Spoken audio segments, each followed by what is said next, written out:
Hey everyone, in today's video we are talking all about those tricky diphthongs. Now I have made many phonics videos in the past. I've pretty much walked us through all of the basics of teaching different phonics skills at this point. I have, letter names and letter sounds, CVC words, digraphs, blends, vowel teams, R-controlled vowels, and now here we are at diphthongs. These are kind of the basic ones that I generally cover in a first grade scope and sequence, and then we review a lot of them in second grade as well, so I was excited to add this one to the collection. All of those videos and this one will be included in my phonics and phonemic awareness playlist, so if you ever need some tips and ideas for teaching any of those skills, just head over to that playlist and check those videos out. Now in my opinion, diphthongs is the trickiest phonics skill to teach, especially in first and second grade, so if you're ready to dive in, see how I teach these, give this video a like, subscribe to my channel, and let's get started.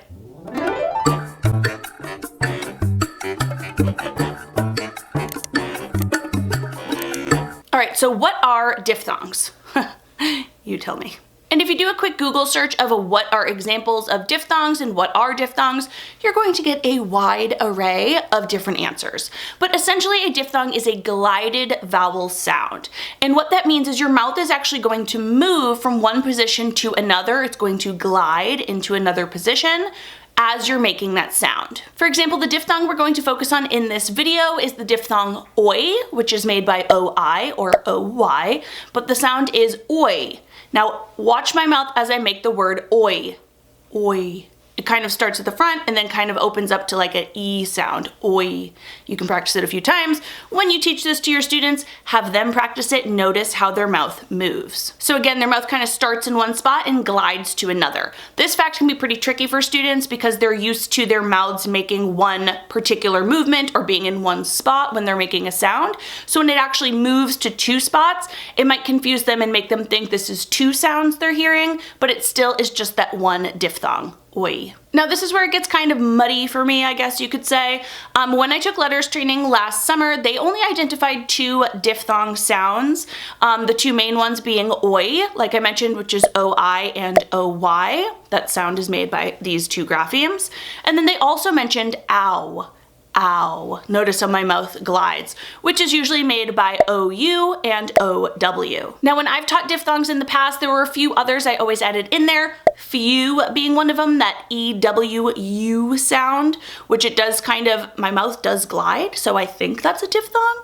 Other ones I have taught in the past are aw. Now I'm noticing as I say that, and as I did the letters training, that technically I don't believe ah would be a glided sound or a diphthong because my mouth does not move. And when I say ah, I am talking about AW and AU as the graphemes to represent that sound. The diphthongs I used to teach in the past were always oi, ow, ah, and u, oo, or So I kind of taught all three of those under the diphthongs, and I also taught this ah category under diphthongs, and I don't necessarily believe anymore that those are true diphthongs. The U, the EWU, I think might be. Unsure. Let me know your thoughts down in the comments. I would love to kind of chat this out with people. Let me know what you've learned. If you have a source, please list it. Again, what I just told you about the glided sounds and the oi and the ow specifically are from letters training that I took last summer. And I actually just looked through the books again, or that section on diphthongs before I started this video, just to reconfirm, and that is what it says. So I would love to know more from you. Let me know down in the comments. So all that being said, we are going to use oi for this video as an example, but depending on what diphthongs you are teaching to your class, you can follow these steps in the same way. So step number one is going to be to explicitly teach this new sound to your students. To start this off, you can find some images of words that have the oi sound in them. For example, here is one right here where this would be boil. Now I would definitely talk students around this word because they will see a pot, they'll see water, they'll see little bubbling bubbles, and you can ask them, what does it mean? What's the word for when water is so hot that it starts to bubble? And hopefully they can tell you boil. And if not, you introduce a new vocabulary word, which is excellent. And then you go ahead and ask them, what are the sounds you hear in boil? We have b, oi, ul. boil. Have them say that aloud a couple times and then have them isolate that middle sound. This is when you're going to have them focus on that middle sound and tell them specifically, hey, when we make this oi sound, what's happening with our mouths? If your students have access to individual mirrors, like I mentioned in this video right here, they can actually take it out and have them notice what happens to their mouth when they say that oi sound. Now, don't just let them go off what they're doing, because sometimes they might not be making that sound properly. Make sure you tell them this is what your mouth does when we say oi, and have them practice it to make sure they're doing the same thing in their mirror. Then I would throw up a few other images. For example, we have coin, toy, point, boy, and with each one, they're going to really listen to that oi sound and watch their mouth as it moves. Once we've practiced making that sound and hearing that sound in words a few times, I like to introduce the graphemes, and I let my students know that when they hear that sound, if they're looking for it in a word, it'll probably be made by OI or OY. And then I also teach them where it will probably be based on the sound in the word. So for example, if oi is in the middle of the word, it's almost always going to be OI, like boil and soil and point. And if it's at the end of the word, like boy and toy and annoy, it's probably going to be OY. The exception to this is when oi is in the middle of the word and right after it is a vowel. So think of the word royal, right? So royal, if we spelled it R-O-I-A-L, looks very funky, and you can show them this. So instead, because that vowel A follows it, we actually use OY. So royal is R-O-Y-A-L. So for day one in introductory lesson, we start with the sound. We explicitly teach them what that sound does, how that sound glides in our mouth. That's why it's called a diphthong, what it looks like when we make oi, and also the graphemes that are represented when we hear oi. All right, so after you've introduced the phoneme oi and the graphemes that represent it, then you need students to practice, practice, practice, right? You don't just introduce it and then boom, they get it. They can read it, they can write it. Wouldn't that be nice? But that's not the way it works. They need lots of practice. So step 2 is going to be where we practice a lot of segmenting and blending phonemes as well as graphemes. We're going to work first with the phonemes and have students do it with the sounds. Then we'll go on and have them do a little word work, a little playing around with those graphemes to make sure they can really hear the sounds and read the sounds as well. To kick this off, I would remind students that yesterday we learned about that oi sound, and I would give them some words to practice segmenting. For instance, listen to the word boil. You repeat, boil. Let's segment the sounds we hear. B, oi, ul, boil. So they have the 3 sounds, and I would ask them to think about where is the oi sound in this word. And they would notice it is in the middle. If you can make this multisensory, that's even better. Have them take out little counters, have them take out little cubes, have them segment those sounds. That way when I'm asking them to point to the sound or identify where the oi sound is in the word, they can point to their cube instead of having to remember off their fingers. So that would look like this. I'm going to say the word coin. Can you repeat the word? Coin. What sounds do you hear in coin? K, oi, n. K, oi, n. Can you point to where the oi sound is in this word?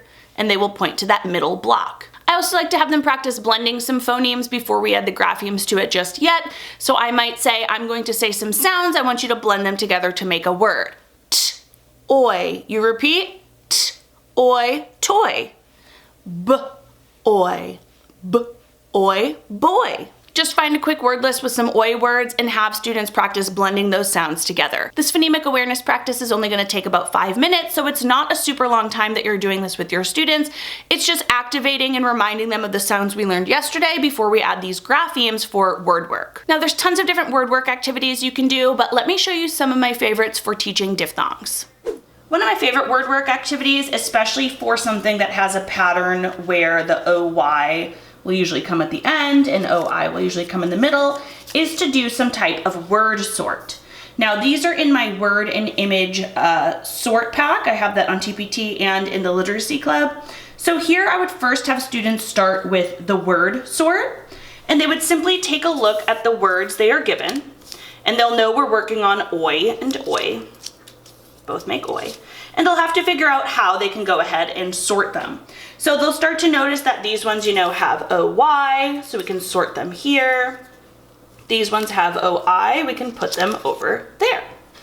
Once they have gone ahead and figured that out, they need to read each word. And then I like to have students kind of point out what they notice about where the OI sound is. So over here, they would write OY, this is how they sorted it, and OI. And then I like to have them, once they're glued on here, I like to have them actually go ahead and highlight where that sound is. And we can see here on the OI side with OI, that they're all in the middle of the word. Now here we have toy, boy, royal, which we talked about with that A. And then we also have this exception word, oyster, here. This one's an exception that I would definitely teach them about. Oyster's not a word they will see all the time. That's why it's just a simple exception, just so they get to know it. But I like this type of activity because students will have to go ahead, decode each word, decide which side it belongs on, kind of how they're sorting it, and then also point out where the sound is. Now, on a completely different day, I have the same exact sort, but instead of sorting the words, they're going to sort the images. Here we have a couple different things at play. We're going to hear the oi sound in each word, right? Because we're thinking about sounds here. There's no graphemes yet. Coin, boy, oyster, point. They're all the same words we had before, but now we have images to them. And here students will have to go one step further, and they'll have to think about where that oi sound really comes from. Soil, point, toy, boil. Here we have that oyster, exception, coin, and boy. Now once these are glued on, they will go ahead, and I even have this space up here for them to practice encoding as well. So we have a few different things going on here, which I love. They have to first think about the sound. They have to sort it based on the pattern that they know, and then they're going to practice encoding and spelling these words as well. And we know if it's on this side, royal, we're going to have it with the OY, and on this side, they will know it needs to be OI, point. And then they can go ahead and complete this sort as well. And again, it's the same sort with the same words, but I like having both the images and I like having the words for them to study both. Another word work activity I love to have students practice is to make word ladders or word chains. So here I would have just a little quick tip for doing word ladders or chains. You can have students do this on a whiteboard with a marker, but if you're using something like magnet tiles, something that they can manipulate, give them which tiles they need first. Don't have them, all out here, all the letters. It will take a lot longer. So kind of narrow it down and then have students listen to the word and determine how to spell it. So here's an example word chain you could do for oi. I would first tell students, I want you to repeat the word after me, and then I want you to make it down here. Please say the word oil. They would say oil, and then I would have them make it. Okay, we have O-I, oi, ul. Oil. All right, now looking at your word, please make the word boil. What do we need to do to make the word boil? Here we can add the B. Now look at the word boil and say the word foil. They'll repeat foil. What do I need to do to make the word foil? And we can kind of talk through this with our students. You can have them explain that they need to change the B sound to the F, foil. Change the word foil to the word toil. They'll put F and T. All right, now change the word toil to the word coil. K, coil. They'll change it here. So far we've only been changing that beginning letter. Now I'm gonna switch it up and have them change the end letter. I don't necessarily have to tell them that, but I could. And I'm gonna say, okay, listen carefully. Say the word coil. Now we're gonna change coil to coin, coin. And we'll change that end sound to an N. So just a quick little word ladder or word chain really helps students match the graphemes to the phonemes that they're hearing. All right, step 1 is always going to be to start with that sound and explicitly teach the new skill. Step 2 is to really have students practice their phonemic awareness, as well as introducing those graphemes for individual words with whatever diphthong you're thinking of. So we had students, do some word work, we had them segment sounds, and we had them also blend some graphemes to read words with oi. Step 3 is we're going to take that blending and decoding a little further, and we are going to introduce some decodable texts. Now, I did an entire video on how to use decodable text. This video is right here if you want to check that out. If you've watched my phonics videos in the past, you know one of my favorite resources for decodables are my one-page phonics interventions. Now, here's an example of what this looks like for oi, and you can see here we are reviewing both oy and oi, both of those graphemes that make the oi sound. And up at the top, there's always going to be some review sounds for students to focus on. So we have an R blend, d, dr, we have qu, and then we have oi and oi. So students will point to each one and they will say the sounds. Then we have the practice skill in individual words. So students will read boy, loyal, soil, oink, noise, and soy. Then we take those words, so we have all the sounds getting practiced, we have the words getting practiced, and then those words and sounds go into some decodable sentences. The boy drinks soy milk. My loyal dog loves to dig in the soil. The royal queen made an oink noise. So you can see it scaffolds from sound to word to sentence. Then at the bottom, there's a spot for them to choose one of the sentences above and illustrate to just show a little comprehension, so I know that they know what they're reading. And then there's a spot to practice encoding where I can give them 2 words aloud and they will practice writing it down. For each individual skill, and I have a ton of them in that unit, I actually have 3 of those pages. So for oi, again, oy and oi, the graphemes, I actually have 3 different pages, so you could practice this day after day or use it in small group as your students need it. Now, I wouldn't use that alone as a decodable. I would probably get something longer with a decodable passage or decodable text that you can find. I do have a bunch of comprehension decodable passages. They look like this right here. Here's an example for beginning blends. This one in particular was SP, spin, spin, spin. And I do keep these within the 80% decodable range based on what they've learned previously. Now I'm showing the blends version because I'm actually finishing up the diphthongs version right now. So once that is available, I will go ahead and add it to this growing bundle. I'll link the growing bundle down below in case you want to check out these passages. I have them over on TPT. So basically step 3 is decode, decode, decode, and have students practice taking it from just the word level, just decoding that word, to longer sentences, to longer passages, and if you can get your hands on some good decodable stories that are a little bit longer, that's even better. So your last step, or step number 4, is going to be don't forget about encoding. Don't forget about having students spell words with those sounds. Now I say step 4, and I know steps, mean that it's going in order, and I do definitely follow steps 1 and 2 in that order. When you get to step 3, I do want students to practice decoding these words, but I'm not waiting until, they've finished reading a full story with oi words before I have them practice encoding.